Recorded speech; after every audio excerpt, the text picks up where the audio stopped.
అనేక మార్పులు తేవటానికి కృషి చేసిన మహనీయులు మహాత్మా జ్యోతిబా పూలేనని రాష్ట్ర ఆర్థిక శాఖ మంత్రి పయ్యావుల కేశవ చెప్పారు.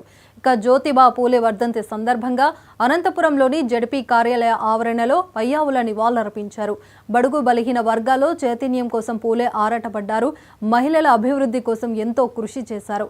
ఇలాంటి వారిని నిత్యం సమర్పించుకోవాల్సిన అవసరం మంత్రి పయ్యావుల గుర్తు చేశారు.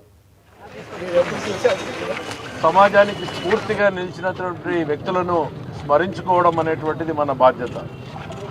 అణగారిన వర్గాలను సమాజంలో వేరు చూస్తున్నటువంటి రోజుల్లోనే మహాత్మా పూలే గారు సమాజంలోని మార్పులను తీసుకురావాలి అని తన భార్యతో మాత్రమే తన మొట్టమొదటి ప్రయాణాన్ని ప్రారంభించాడు. ఆ రోజున ఎవరైతే భర్తను పోగొట్టుకున్నారో, విడోస్గా మిగిలారో వాళ్లతో తన సంస్కరణలు మొదలుపెట్టి చివరకు ఒక సమాజంలో వేర్పాటుగా చూస్తున్నటువంటి దాన్ని తొలగించే మార్పుకు శ్రీకారం చుట్టినటువంటి మహనీయుడు మహాత్మా. మరి అటువంటి మహానుభావుడిని గుర్తు తీసుకోవడం ఈరోజు మనందరి బాధ్యత.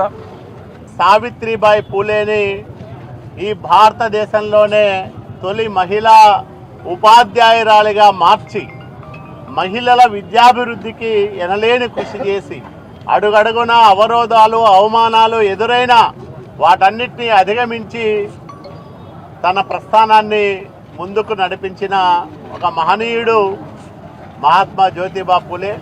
ఆయన స్థాపించిన సత్యశోధక సమాజ్ కానీ, ఆయన రచించిన అనేక గ్రంథాలు కానీ, ఆయన నడిపిన పత్రికలు కానీ ఆ రోజు సామాజిక చైతన్యానికి, ముఖ్యంగా బడుగు బలహీన వర్గాల్లో చైతన్యాన్ని నింపడానికి, మహిళాభ్యున్నతికి ఎంతగానో దోహదం